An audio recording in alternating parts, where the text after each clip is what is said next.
Coming up on SCVTV's Community Corner, get your steps in for a good cause at the annual Walk to End Alzheimer's. The city of Santa Clarita is here to tell you all about how you can feed the community while clearing your library fines. And the new school year is upon us. Find out all the new educational programs being offered at the William S. Hart Union High School District. Hear how to defy gravity with a purpose at Soroptimist International of Greater Santa Clarita Valley's annual fashion show. And get your engines ready, Santa Clarita, as the Elks annual car and bike show is gearing up for a worthy cause. And on an all-new episode of This Week in Santa Clarita, find out how volunteering in your community can make a lasting impact. Stay tuned. SCVTV's Community Corner starts right now.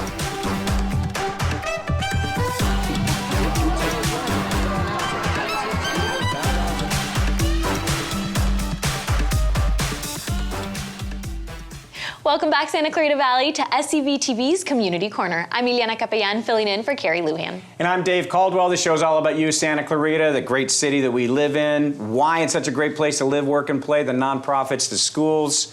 And we got another great show in front of us today, and we have Ilyana to join us today. First time on, and Carrie's not with us, but we're happy to have you. Thank you. A Southern California girl. A Southern California girl. That went to Tennessee to go to college. I'm confused. I know, you know, that reaction, I get it from everybody. It's always that, like, what took you to Tennessee? But long story short, I was cheering. I was at our national championship in Daytona, Florida, got scouted, went out, tried out for the team, realized, oh my gosh, if I make this team, I have to be here. I have to move here. But that was at Austin Peay. That was at Austin Peay State University, yep, in Clarksville, Tennessee, so right on the border of Kentucky. And spent, you know, my college years out there, met my husband, studied communications, broadcast journalism, and then moved back here, moved back to LA because my family, like you said, is in Southern California, so it was just kind of like, okay, we gotta go back home. You kind of truncated it a little bit, but you've had a journey a little bit as well. You've worked in television before around the country. Absolutely. Tell us a little bit about that. Yes. So I've moved around quite a bit. So Tennessee was not my only time in the South. I started off in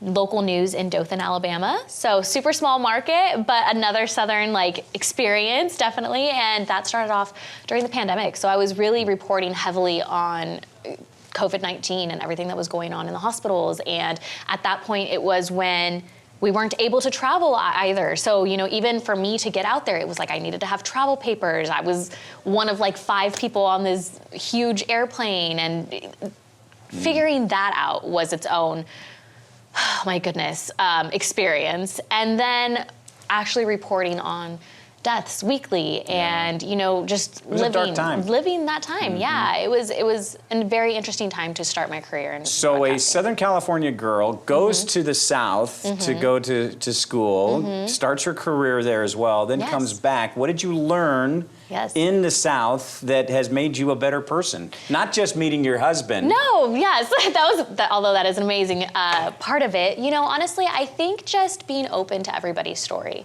realizing that not everybody has experienced the same life, not everybody has walked the same path, you know, so really getting to know that. Honestly, the Southern hospitality of talking to people, being warm and bubbly, that's something that I've always had a bit of, just coming from a huge family and the way that I was raised. But being at a grocery store and realizing, oh, you know what, I'm gonna take some time to actually talk to the person that's checking me out or the bagging person, just having conversations. And that's something that's helped me in my career as well, because being in this field, you know, you talk to people every single day. You talk to them on the best days of their life, and you talk to them on the worst days of their lives. Right. And you have to be able to connect with them, meet people where they are, and just be natural and human with people. So it's something that I've taken with me in every part of my career. And in addition to your husband, you have a 2-year-old. I do. I have a 2-year-old little boy, Jevin. He's, oh my gosh, he's my entire world, honestly. We're going through the trenches of potty training and shifting into his big boy bed right now. So we've had one too many falls out of the crib, and it was time to take the railing out. So yes, I've got Jevin. And so, yeah, I've got kind of, it's crazy because I'm talking to you here and I'm like, wait, I'm still that college girl. I just started my career. No, and I did lifestyle and entertainment in Bakersfield and Kern County. And so coming back to LA and really starting my own family here in Santa Clarita, it was the best option for our family. Just I'm close enough to LA to be able to do all the TV stuff, but also there's so many great schools, as you were saying, so many great community events, things that are happening every weekend, and it's an awesome place to raise a child. So. Well, we are happy to have you on this show. We've got a great show in front of us. It's going to be a lot of fun to take this journey for the next hour or so. I'm very excited to do it. I'm very excited to meet all of our guests. And stay with us. We'll be right back.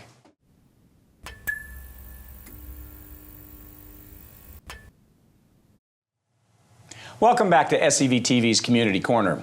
Currently, approximately 1 in 9 people who are 65 years of age and older has Alzheimer's. That's more than 7 million people just in the United States alone. By 2050, that number is expected to increase to 13 million.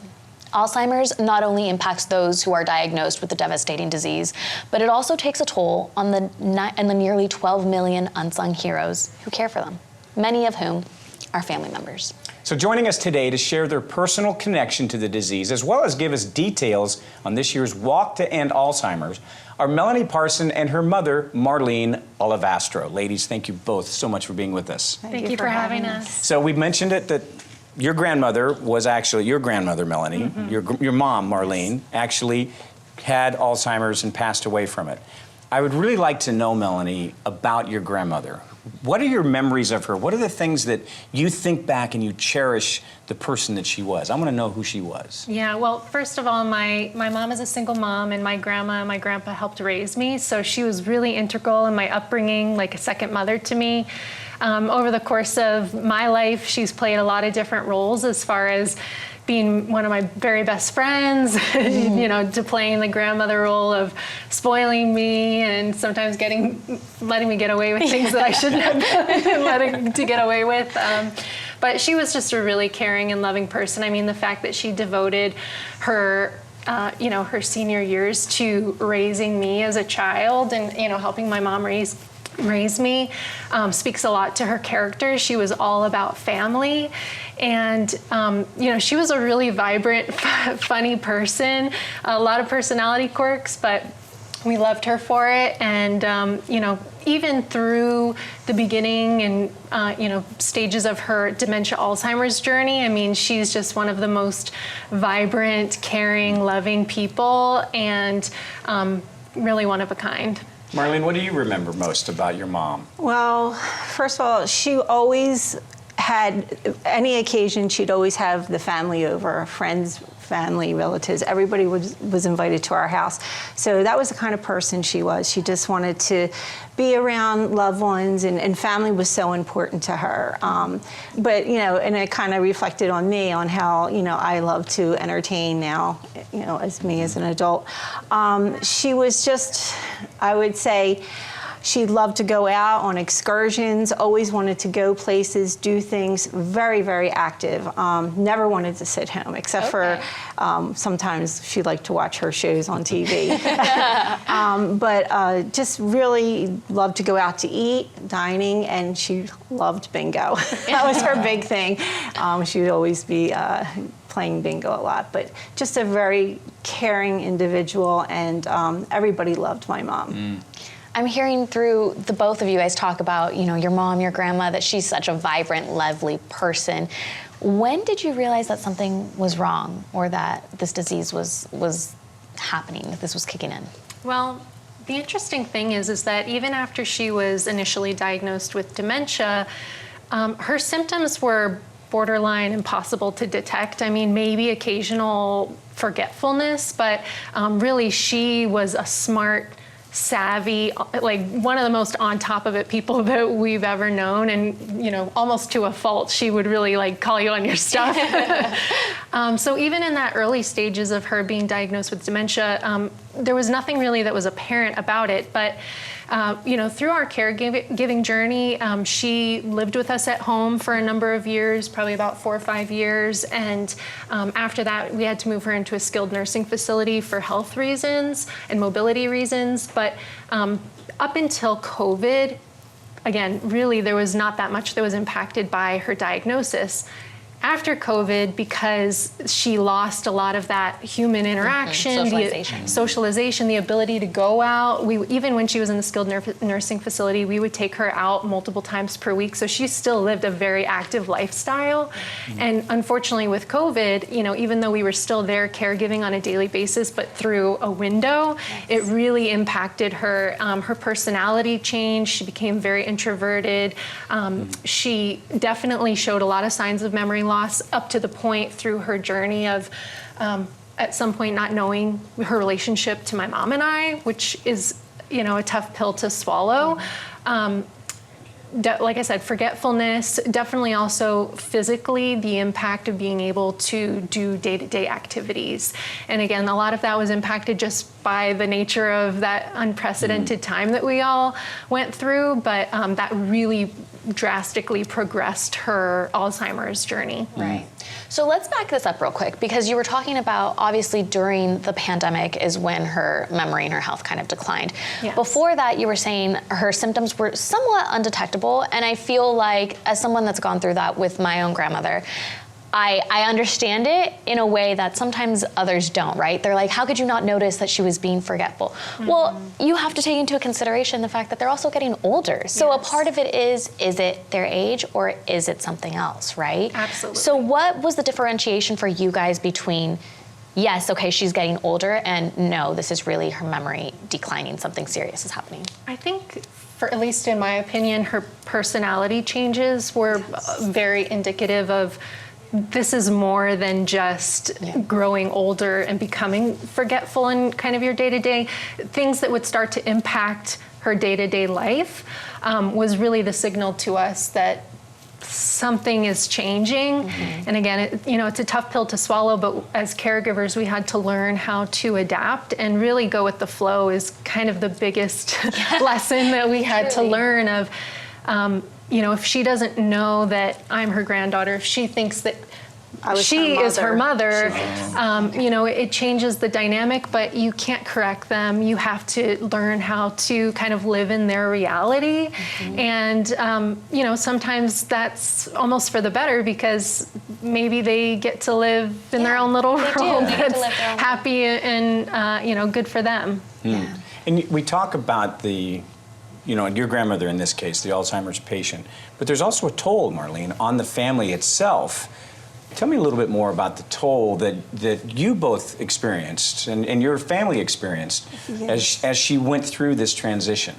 Obviously, mentally and physically, there would be times, and just so you know, the whole time my mother was in the nursing facility for 6 years, there wasn't a day that went by that we weren't there with her.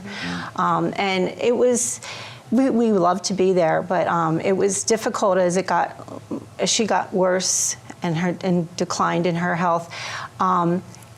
She would get agitated with us, and sometimes, just being able, thank God we're like a team, and we were able to, vent with each other and just have that support, because it was very difficult, and sometimes, she would, just lash out, and then once again, not knowing who you are, and sometimes it almost felt like Groundhog's Day, like the same thing you had to repeat, but we just went with the flow, and, but we tried to do our best to, I think the support was most important for us. Just having each other and just being able to hey, this happened, and we can help each other out. But it was a huge toll. And someone who we looked up as our matriarch is now acts like a child, and that was very difficult to see. Even just thinking about the amount of time that goes into caregiving, like my mom said, we were there every single day, and caring for somebody for a decade, it's tough, but it's almost like you're, I hate to put it in these terms, but working a second job, right? On top of a 9 to 5, and then your evenings and your weekends are consumed by caring for somebody that might not be able to care for themselves independently. Of course, we did it because we loved her and we're devoted to her, and just the way that she invested into me and my upbringing, I felt like it was my way of giving back to her in her time of need. But it's challenging. Like, there's days that we would just be exhausted exhausted, especially kind of early on in those days that were changing, especially through COVID. And like my mom said, being able to bounce things off of each other and just tell each other, like, don't take it personally. Maybe laugh about some of the experiences that we have that might otherwise be could weigh heavy on you, was helpful for us to just work as a team. I think that it's interesting that you said it, right? Because a lot of people don't realize that this is you're not getting paid for this. This is not your job. You're doing it because you care for this person. You love them. It's your grandma, it's your mom. But at the end of the day, you're right. It is a second, very full-time job. Like, there's not a second that you're not thinking about her and trying to make sure that she's okay, whether you're with her in that very moment or you're at the skilled nursing facility.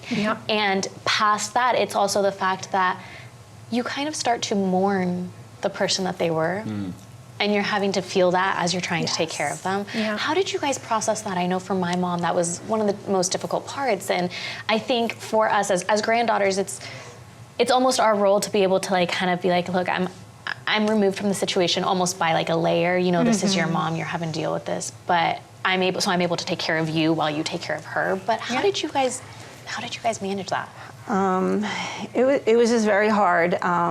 Once again, just to see someone that you loved and who cared, you know, for me and my whole family.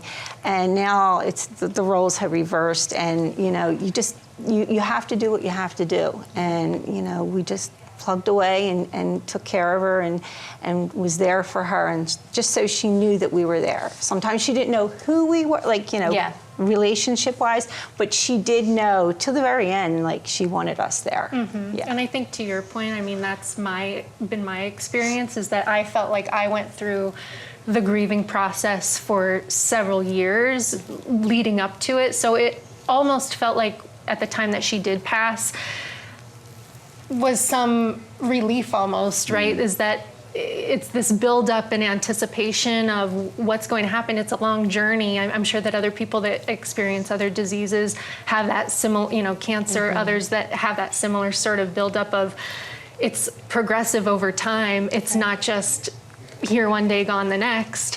It's years of a transition, and every day is a bit different. So feeling that kind of grieving over time almost made it easier at the end to know, okay, well, now she's been kind of released from this pain and this journey that's been a challenge for not just her, but also for us, and that feeling of relief, honestly. So the Alzheimer's Association was created in order to try to put an end to this thing. Yes. And we've got the Walk to End Alzheimer's that's coming up. Let's talk about this event and how people who are watching right now might be able to get involved. Tell us about the event that's coming up to the Walk to End Alzheimer's. Great. Yeah, we're having our Walk to End Alzheimer's event on Saturday, October 4th at Bridgeport Park.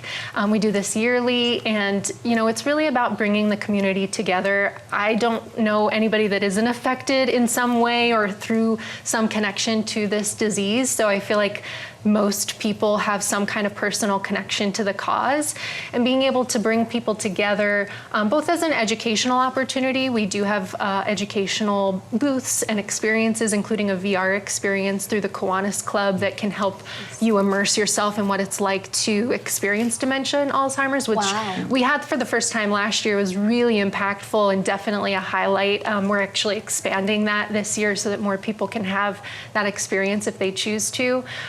Also, you know, telling people stories, honoring their loved ones that may still be with us, maybe they've passed, and being able to raise funds, because like you said, with the Alzheimer's Association, that's really what it's all about, is being able to one day be able to hold up what we would call a white flower and to show that we've now found a cure, and you know, hopefully that comes at some point in our lifetime, so that you know, we actually have a way to address this at the core. This event is amazing. So run through those details with me again. When is it? Where is it? What time? How can people get involved? Yes.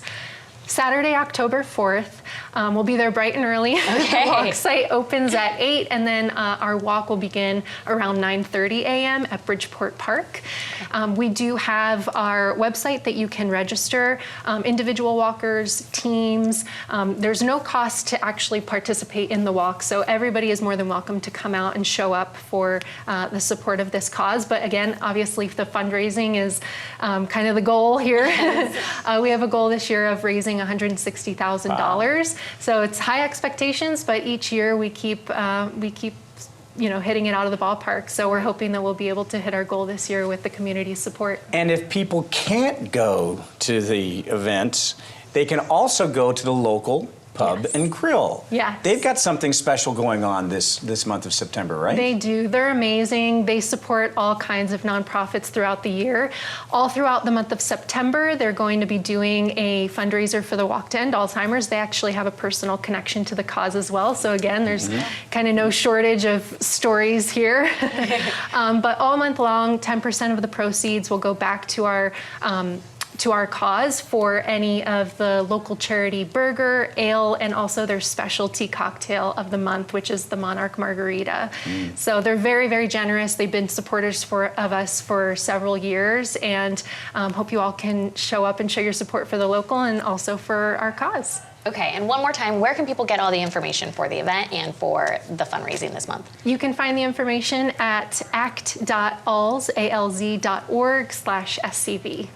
It's the Walk to End Alzheimer's. Marlene and Melanie, thank you so much for, first of all, sharing with what your grandmother was like and the journey that you all had to go through with her on that. And let's end this thing, okay? Let's end this thing because this is horrible. We need to do something about that. It's the Walk to End Alzheimer's. Thank you for being with us today. Thank you. Thank you for for your having time. us. Absolutely. Please stay with us. We'll be right back.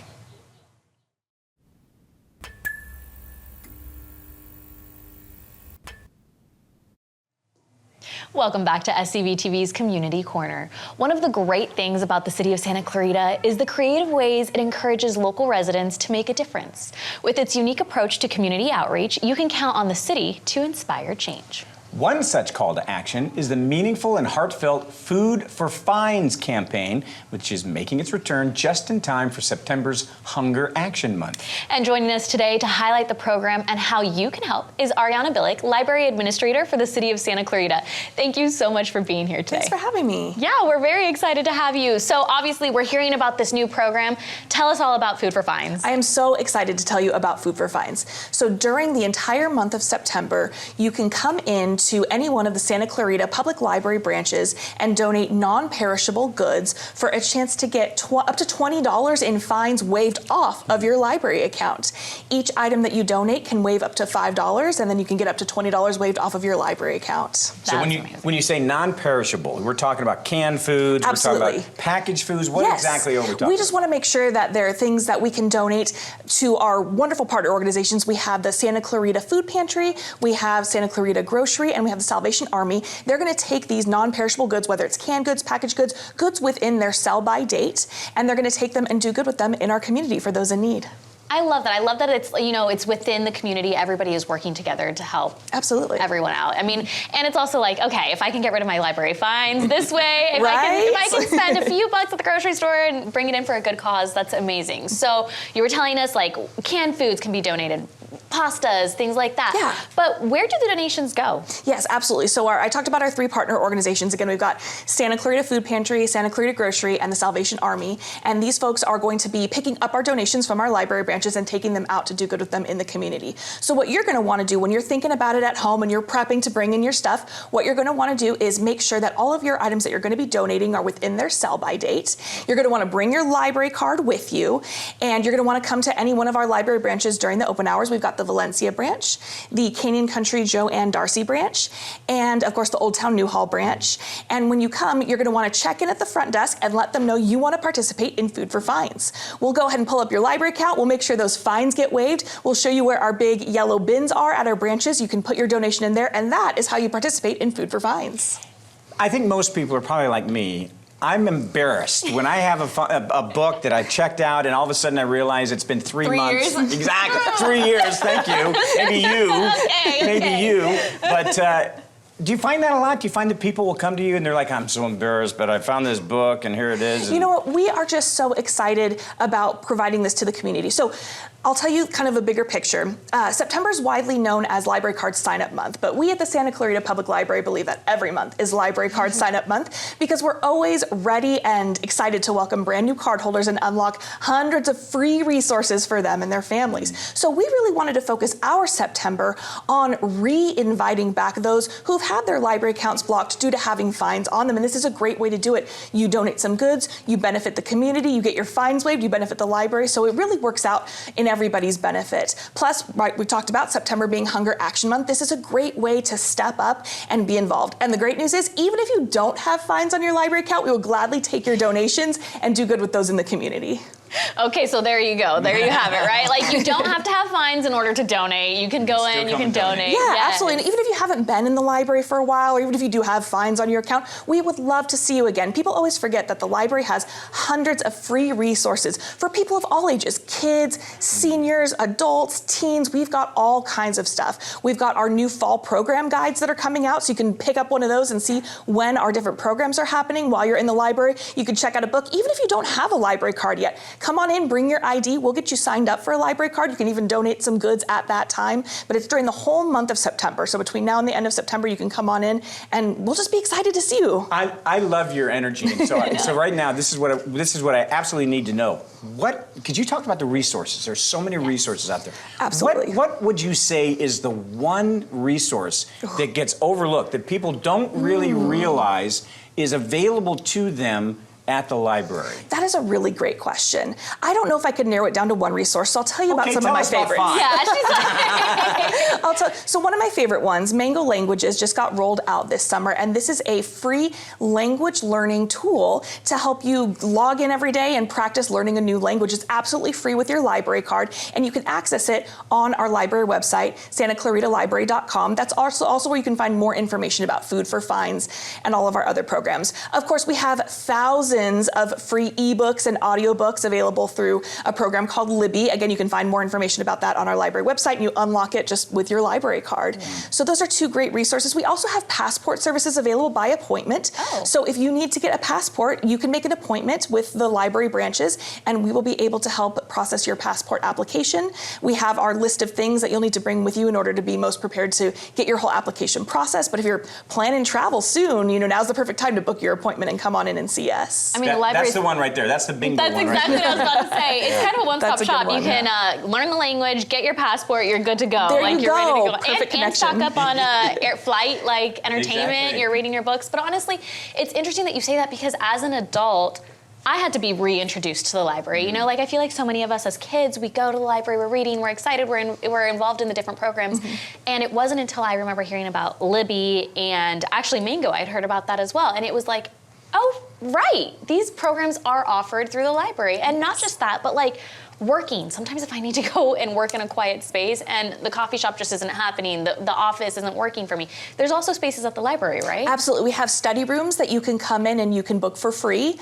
We have lots of comfy spaces where you can set up. We have spaces for kids, for adults, for teens. We have all kinds of stuff that is applicable for all ages. We really want everyone to come back in, regardless of if you don't know where your library card is. We'll get you set up. Just come back in. Regardless of if you have fines, just come back in. We'll help you out. We'll hook you up with the resources that are going to benefit you and your family. And again, we have all of these great free resources. You might as well come in and visit us, and we're so happy to help you. Whether you're technologically savvy or whether you're afraid to touch an iPhone, we are happy to help you get signed up for everything that could be of interest to you. Such a great idea. Food for Fines. I love it. It's an amazing thing. Ariana Billick, the library administrator for the city of Santa Clarita, thank you so much for being with us today. Of course, thank you so much. We appreciate you. Stay tuned. We'll be right back.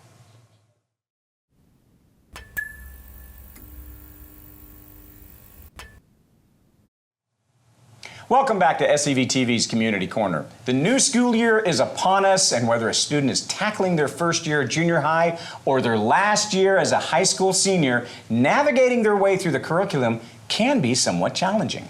And as we all know, every student is different. Luckily, the William S. Hart Union High School District is fully prepared to meet the unique needs of every student and their families, thanks to a dedicated task force and amazing programs. So joining us today to tell us all about the new educational programs offered at the Hart District are Vince Ferry, the Assistant Superintendent of Educational Services, and Carolyn Hoffman, the Chief Administrative Officer of Educational Services and Student Learning. Thank you both for being here with us today. Thanks for having us. We're excited to have you guys. So Vince, let's talk broad with the district. There are 5 districts, school districts, that are in Santa Clarita.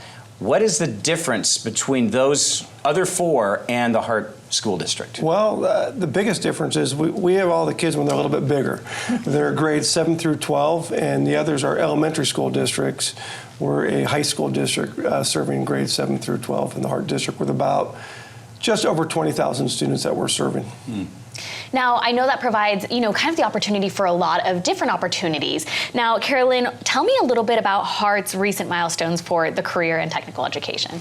So we are so proud of the work of our teachers and our school site counselors and administrators and our students. And so we just have in the last 2 years doubled the number of students that have completed 2 years in a career technical education pathway. And so we have over 1,200 students that are pathway completers. And there's a lot of pathways. Tell us, give us an example of some of the pathways that are available through the CTE program. So this year we're offering 25 different pathways, and they range from patient care to this lovely program that you have here with TV and film. We have programs that are in digital photography and as well as culinary, engineering, auto, construction. Wow. So lots of different pathways to meet the needs of all the students' interests. I wish these were opportunities that I had as a high school student. Would have changed your life. Yes, it would. Really I would have had more experience in the field that I actually ended up in instead of, just going after something that I thought I was supposed to do. So that's Right. amazing. And what's interesting too is that it starts at the junior high level. It's not just for juniors or seniors in high school. It can actually begin in 7th grade. Yeah, and what's really exciting, and Dr. Hoffman, she's the best of the best when it comes to CTE. She's way too humble. As of today, we ran the numbers, 48% of our kiddos right now in seats are enrolled in a CTE course in the Hart district. Wow. That's nearly half of our students are getting that hands-on experience that you talk about. That's hopefully making them ready for some opportunity down the road. So just so proud of the district, so proud of Dr. Hoffman and her team and the work they do. I'm sure that helps them in college as well, right? Because they're not having to deal with that uncertainty of, well, I never had an experience. I have to wait until a college internship or volunteering. Like, they're able to get that hands-on, like you were saying, just experience at such a young age, which is great. And that's the beauty of having our CTE program starting in the middle school. So all of our middle schools have a CTE exploration program, which allows students to experience in a semester up to 10 different industries. They're all hands-on, engaging activities that they're working on that are aligned directly with the opportunities at their high school, as well as having TV, film, culinary, robotics, different opportunities. So every family has unique challenges, and for some, the traditional route of going through junior high and high school is just fine. The public schools are a great education. My son was a great example of that. I know your kids as well. But there's also some alternative choices, aren't there? You've got some different choices because there could be kids that need to be working to helping to support the family, or they're doing things unique, such as acting or involved in a sport. Tell us a little bit about some of the alternative schools that are available to parents and families. Yeah, and we're excited to share about this because it was about a year ago, Dr. Vieira, our superintendent, put together a task force led by Saugus principal, Miss Genevieve Peterson-Henry. And really the goal of that task force was to look at what are the unique needs of our community, what are some things that maybe we're missing in terms of learning options that we can provide students. So that task force met for over a year. They studied model programs throughout the area, visited a lot of sites, look at different learning platforms, and really looking at ways that we can already expand our already great independent study programs, alternative ed programs. And so that's something that we've done, and really Carolyn and her team has done this past semester, is really getting the information out to parents, getting information out to the school sites on all these different learning options where students can stay engaged in school that maybe best meets their needs and the needs of their families. So it's been a team effort, but I think it's going to be really fruitful for students and families down the road. Absolutely. And continuing down this path, can you tell me a little bit more about the in-school and after-school recovery opportunities? Yeah, we have some students will become credit deficient at a certain point in their high school lives. They're students, they're growing up, some make mistakes, they want to turn a D into a C. So we've built into our schedules opportunity classes that allow students to make up some of these credits either during the school day or after school. And that's a very robust program.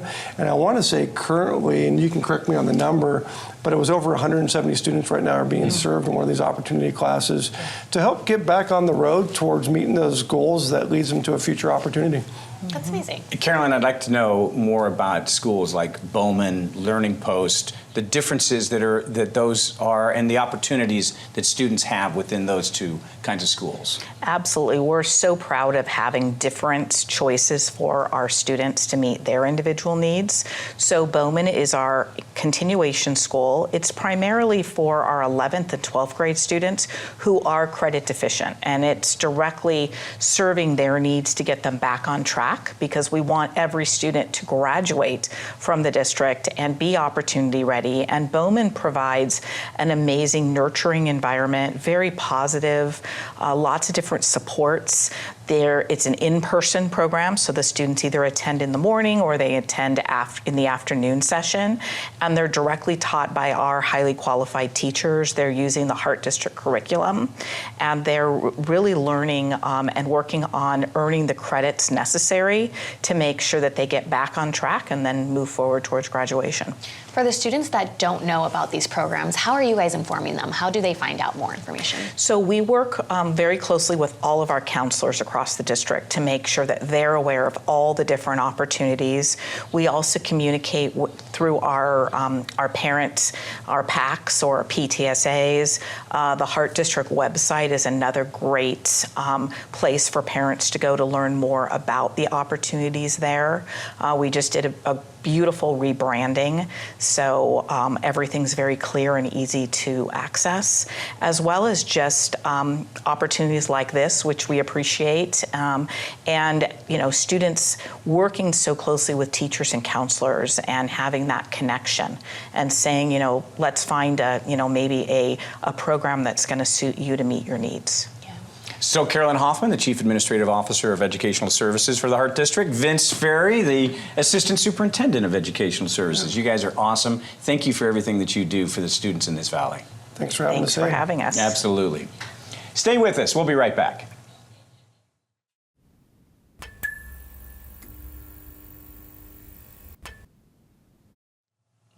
Welcome back to SCVTV's Community Corner. It's time to defy gravity and give back to a very worthy and awesome cause. I see what you did there. Thank you very much. Soroptimist International, Greater Santa Clarita Valley, is hosting its 14th annual fashion show, a masquerade in the Emerald City of Dreams. And joining us today to give us a preview of this year's fashion show and how you can help are Alyssa Mahler, Chair of Soroptimist International of Greater Santa Clarita Valley, or SIGSCV, and Ilyana Smith, President of SIGSCV. Ladies, thank you so much for being here today. Thank you for having us. You look beautiful. We brought you some masks to wear. You are in costume. We need to. Why don't you don't get to put this over your... Well, How does that work? Does that work over the glasses? It's all good? That's beautiful. It brings out your eyes. Is that what it does? This is so much fun, ladies. Good, Thank I'm glad you like it. Looks perfect on you. Well, pink. It is my color. So why don't you guys tell me a little bit about this big event? Why are we all dressed up? What is going on? Tell me about the fashion show. We are all dressed up to celebrate the women that we serve, defying gravity every single day that they live. I love that. Our fashion show it's going to be really fun this year. We have a bunch of boutiques and the fashion show itself, and then we'll be dancing under the stars at the Hyatt afterwards. It's going to be a great time. Okay, I think we're good now, right? Okay, We're good. yeah. When is it going to happen? Where is it going to happen? Give us some of the details of all that. Should I take this off? Yes, you can do that. Okay, good. We need to see your faces now. Your full face. You can't hide anymore. We're gonna mask you. This year it would be held on Saturday evening, September 13th at the Hyatt Valencia. It will be from 4 p.m. until 9 p.m. And we're expecting a really wonderful show. We're expecting about 12 unique vendors, and gosh, I think 6 or 7 local boutiques will be bringing their fashions to our runway. Amazing. And entertainment that night?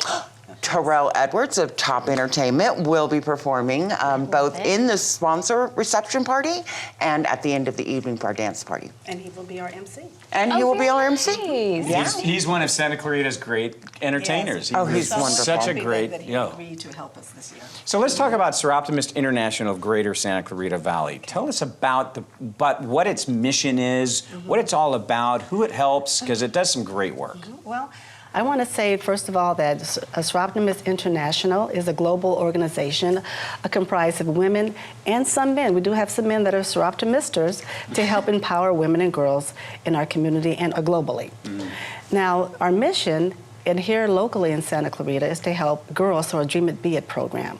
The Dream It Be It program is a mentorship for high school girls, and we help them discover who they are before they go out into college. We help them with goal setting, and you were part of that. She was your chair. That is one of my favorites. Yes. I was not the chair for the Dream It Be It, but I was the chair for the Live Your Dream Award, which was actually what brought me into Soroptimist. We have a wonderful chair, Monica Rangel, who is doing some fabulous jobs. We are in partnership with the local high schools, and we have, I think it was 12 high schools, where we go once a month, and we have volunteers. We are a volunteer organization to help mentor and empower, and it's very nice to see when you first go in. We service about 40 to 50 girls every time you go. So when you go in, some girls are reserved. They don't like the front center. I was one of them. And here you are. And it's very, and here I am. And that's interesting, though. Yes. Let's talk a little bit about that, because you both were involved as young ladies. Tell us a little bit about this story. Let's start with you first. I want to hear your story. I was involved as a young lady, to be honest with you. In 2018, I decided that it was really time for me to get back to my community. I'd lived here for 20 years, and 18 years at the time, and it was time. So I just actually Googled. I was a single working mom. I wanted to find an organization that supported single working moms. Education, I think, is the most important gift you can give to yourself or anyone else, because it cannot be taken away from you. And I found Soroptimist and the Live Your Dream Award, and I went to a luncheon, and here I am.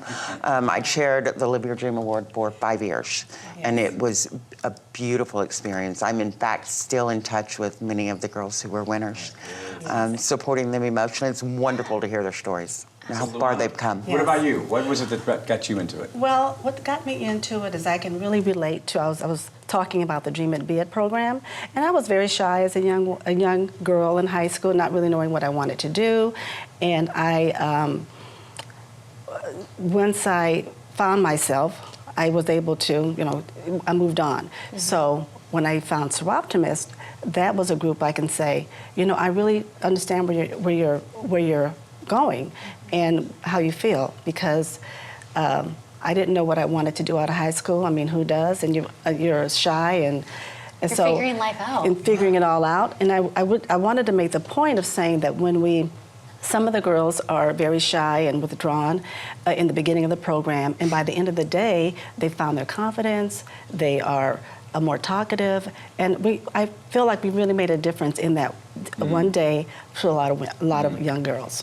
For people that aren't very familiar with the program, can you talk to me more? Because I think a lot of people see the name Soroptimist and they just think like, oh, this cute little sorority type program. Yeah, that's great. Sparkly, they're great. But honestly, like you were talking about the Dream It Be It, the what was your Live Your Dream Awards. There's a lot of programs within Soroptimist. Tell me more about those.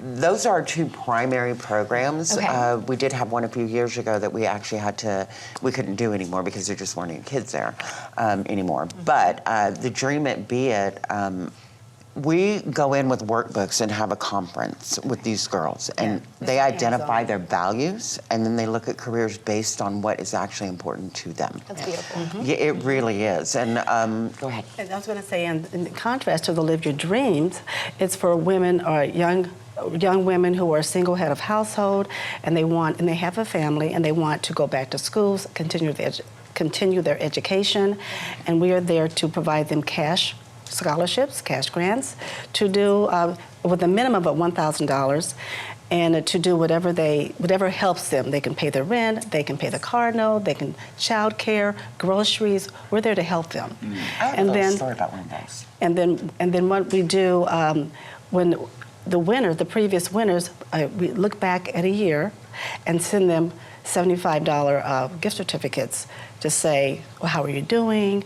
We're still thinking about you. I hope you're doing well. So we want to continue that. We call that financial empowerment, and we want to do that. And some of the women do join us because they see the value in what we do.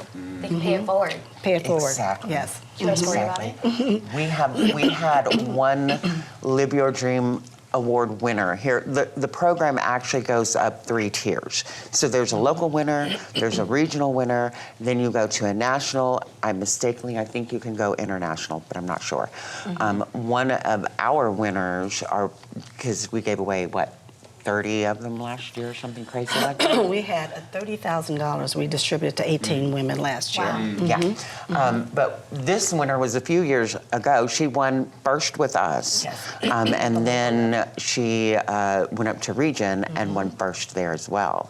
So she ended up coming home with like $20,000 to $25,000. Wow. This is where the magic happens.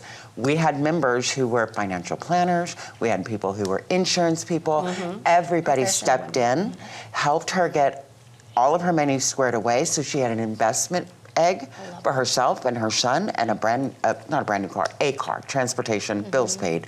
But we gave her a nest egg to build on. And last time I talked to her, she finished her schooling at CSUN and life was great. Wow, that's really cool. A lot of stories happen. All right, so Masquerade for the Emerald City of Dreams. That's the event that's coming up. Yes. One last time. Where is it? And where can people go to get more information and look as awesome as Ilyana? I don't know if you can look as awesome as Ilyana.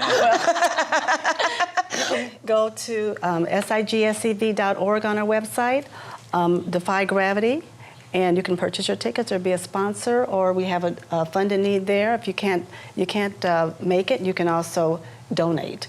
And it's very, very important that we have these programs. We have, like Lisa was saying, we have 2 signature programs. The fashion show, 2 signature fundraisers. The fashion show, and we have a wine affair later. That's another story. You'll love that. You'll come back for that one. It's very important that we raise the funds to be able to give these cash awards to the women. So we really are, we're very passionate about it, and we really need to sell tickets and have people make donations. We have wonderful people that donate, title sponsors and everything, but we still need help. So. Yeah. And once again, when is it? September 13th. Okay. In the evening, which is Saturday, 2 weeks from now. 4 p.m. is when the boutiques open. The show starts at 6, and the dancing starts at 7:30. Nice. So, and we're done at 9.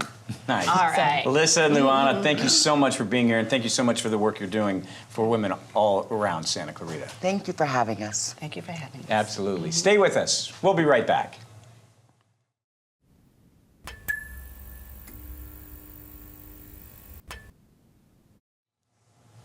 Welcome back to SCVTV's Community Corner. There is no shortage of fun, family-friendly events in the Santa Clarita Valley, and it's even better when it's for a good cause. And do we have an event for you that you're gonna love? If you're into cars, motorcycles, chili, boutique shopping, and Tri-Tip, the annual Elks Car and Bike Show has something in store for everyone.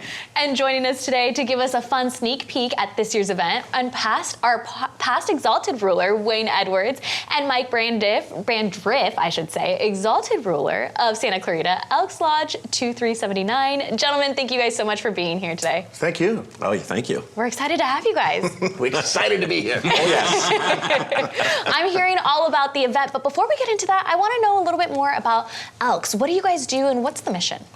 Well, our biggest thing is we like to give back.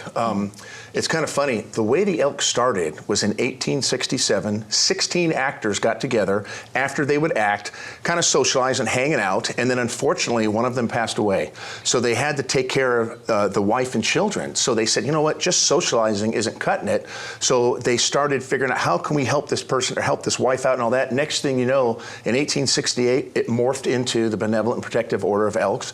It was back then called the Jolly Corks. Now it's the Elks as we know it nationally, but it's that's our heart, is giving back. And it started with 16 actors in New York and kind of gone from there. And I remember, because we've had you guys on before, and you know, you guys do such great work, and you've talked about how there's no other organization that has given away more money than Elks. I remember that, right? Yes. In fact, Mike and I were just talking about that. The Elks are number 2 in the nation for giving out scholarships, obviously the government being number 1. That's amazing. That's something you have to feel proud of. Oh man, it's awesome, and he's like our head guy this year, so he kind of heads up all the different chairs and the grants and all that as far as overseeing that, which is pretty awesome. And so everybody in the world knows that Wayne loves to talk, so we're going to keep him quiet for a moment, Mike. Good luck. Yeah, I know. Let's talk about the event, car show. People love cars, people love bikes. Tell us about the event. When is it? Where is it? All the details about the event. Well, it'll be at the Santa Clarita Elks Lodge, which is located on Sierra Highway in Canyon Country. And it's going to be Saturday, and it's September 13th. And it will be starting at 9 a.m. and it will roll till probably 3-ish. And throughout the whole day, there's going to be all kinds of stuff. You're going to have the cars out in the parking lot, all different kinds of cars. And I'm already getting some good stuff from some buddies of mine that would run the car clubs in different places. He's coming, he's bringing friends. So that's building up. And then there's also going to be motorcycles. And then inside there's going to have the boutique. So you're going to have ladies and guys coming in with all different kinds of stuff. They have anything from aprons and jewelry and all kinds of neat stuff. So to me, I've done some shopping there for Christmas. You know, I mean, you're kind of looking early and stuff like that. Yeah. But it's great stuff. They got the bake sale going. There's going to be food all over the place. They're going to have hot dogs in the back with a Tommy's Chili, I think. Yes, Tommy's Chili. So that is, yeah, that's going to be great. And that was donated. And then we have inside, we're going to have tri-tip sandwiches. We have a great barbecue team there, and they're going to be slicing away, having some tri-tip sandwiches. And then, gosh, man. Are we doing the garlic bread? I can't remember if we're doing. I think no, that's going to be all part of the sandwich. Oh, that's because they're good. Yeah, so our garlic bread. Maybe next time. Special. Oh yeah. So but yeah, we're going to have a live band, Catch 22, local band out here, and actually one of our trustees, one of our officers in the lodge, is actually the keyboardist for the band. They're well known. They play a lot, stuff like that. If you love classic rock, they're going to be there rocking it out. But then we're going to have lots of volunteers helping us out. Yeah. You know, because that's the only way you can get it done. Teamwork makes the dream work. Oh my goodness, yeah. It sounds like there's something for everybody at this event. So what are you guys most looking forward to individually? Well, obviously we're both former LEOs, law enforcement officers, so when we give away the awards, they have like the mayor's trophy, best paint and all that, but my favorite is the one that's probably going to get a ticket, so I like the one to get away, so it's kind of fun. But there's so many cars, it's every year, and it's grown. I forget how many we had last year, but it was getting packed. It's crazy. But last year we brought in over $14,000, and all that money that comes in goes out to local charities. I mean, we've done Bridge to Home before, the Women and Child Family Center. There's so many, and it all goes to that, which is pretty awesome. Yep. So a lot of people that are going to watch this right now, they may have a question, and the question might be, why do I care? Why should I care about what the Elks does? Why should I care about the car show, the car and bike show? What would you say to them about why? Because you guys got involved. There's a reason why you got involved. So what would you say to them about why it's important for them to get involved in what you're doing? You know what, I got to tell you. I think probably because we're close friends, and he probably will feel the same way as I do about this. Where, I mean, I've been a member, because I'm 58 years old. I've been a member for, what, 20 You told me 45 earlier. I know. No, I'm just... But I've been a member for almost 28 years. So started younger and stuff like that, came through. And, well, as I grew, my daughters, I got 2 young daughters, both graduated Canyon High, and now they have their advanced degrees and stuff like that. And, you know, when I was there, my girls, and so myself, actually got the scholarships and stuff like that. So, I mean, from a national standpoint, I mean, they have scholarships, the Elks have scholarships, and they have grants, which is money comes back from the national, comes back to the local, which we dole out through our local community. And then having my girls get that, and then being the recipients of that, I wanted to give back. So I got involved in stuff like that to kind of give back, you know, to try to say thank you for getting the scholarships and stuff. And then him and I, we started going together to, they have the state convention and national convention.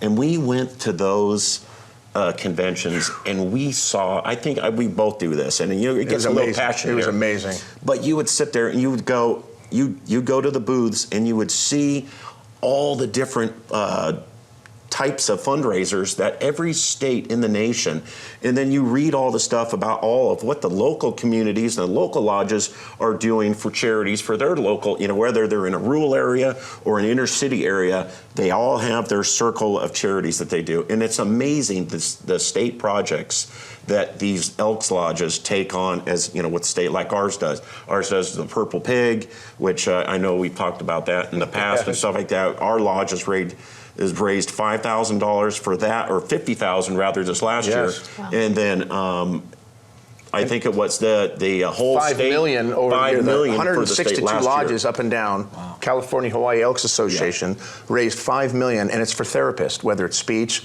eyes, kids from 0 to 18 that maybe couldn't afford it, maybe they're in rural areas. And we supply free therapist for them, which is the Elks use the slogan "Elks Care, Elks Share," and I really see it. They put their words into actions, which is pretty impressive. And being around the people, it is. You started seeing then at that level just how much bigger Elkdom was than us, and you sit there and go, "Wow!" They just do so much all over, and then you meet people.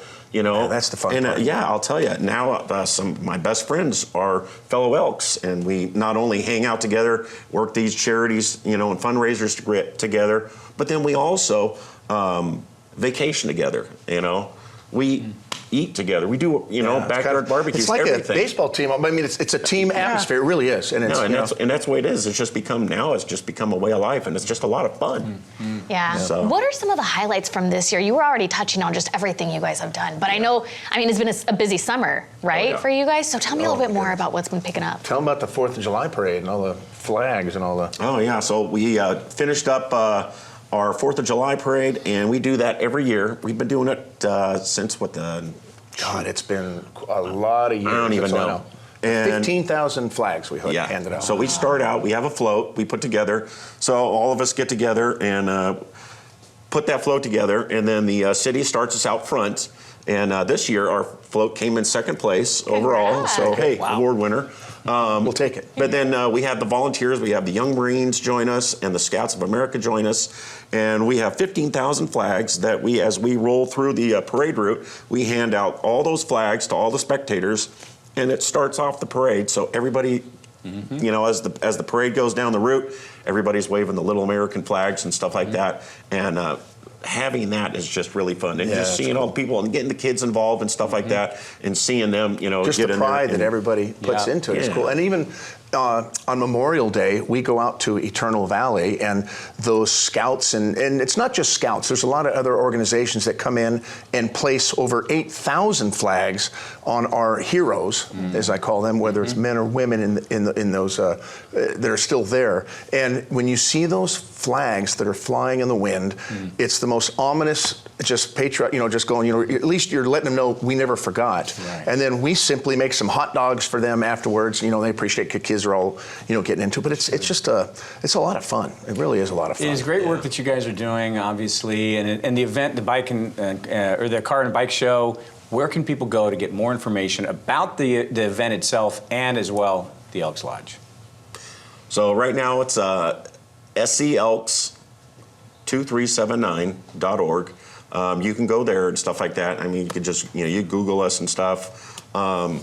That's probably going to be the easiest way. Yeah, that'll have all the info. Have the information and stuff like that. So even if you were to do a Google with, let's say elks.org, and then you just look up Santa Clarita, it's going to come over to us and stuff like that, and you'll be able to find us pretty easy. Something to piggyback, if I can, when he mentioned the scholarships, we give out scholarships. You don't have to be an elk. If you go on elks.org, type in scholarship. In fact, I think the deadline is November 14th.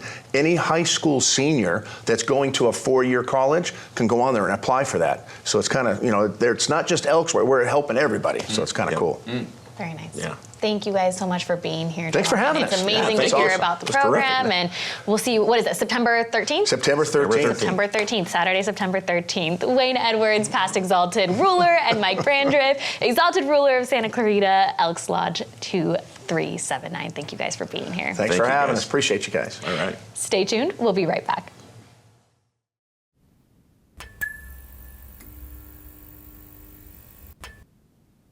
Welcome back to SCVTV's Community Corner. Have you ever wanted to leave your mark on the community? Well, now is your chance. Find out what's in store for you at Make a Difference Day on a brand new episode of This Week in Santa Clarita. Hey Santa Clarita, want to make a difference, meet amazing people, and give back to your city? It's easy, just head to SantaClaritaVolunteers.com. Make a Difference Day is on Saturday, October 25th, and it's a perfect way to get started. It's one incredible day filled with community projects all across the city, with local nonprofits from cleanups to beautifications to lending a helping hand where it's needed most. Join hundreds of volunteers coming together for one powerful day of service. Don't wait. Register now at SantaClaritaVolunteers.com.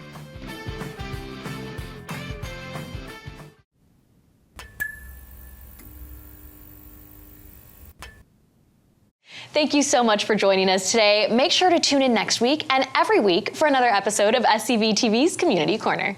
Check out all of our past episodes and segments at scvcommunitycorner.com or our Facebook at SCV Community Corner. Thank you so much for watching, guys. We'll see you next time.